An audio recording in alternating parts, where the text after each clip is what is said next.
this is a very exciting day for Llanelli. Dwi'n wrth modd I bod yma a fi wedi bod yn gweithio gyda Gyngor Sir Gâr fel ysgrifennydd Cymru I sicrhau bod bargain twf hwn yn mynd ymlaen.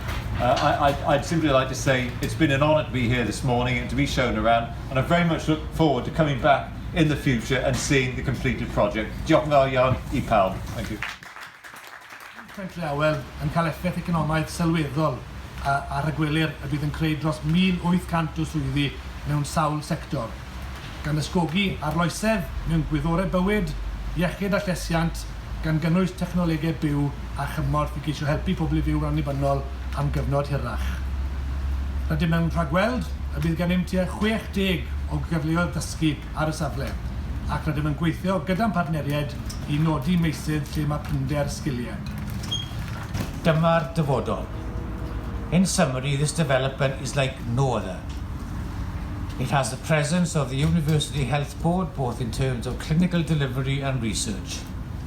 It has secured the tenancy of Swansea University, a strategic partnership with Cardiff University for innovation, and a memorandum of understanding in place with the University of Wales, Trinity St David's, to lead on delivery of skills training.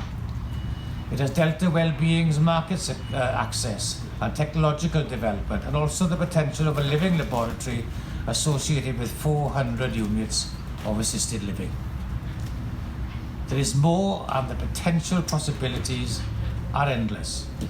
Together, all these elements can and will lead to Pentre Awel being the catalyst for local and regional economic regeneration and social change, fulfilling our vision of it and Llanelli being world-renowned in market development and implementation of the life science technological sector.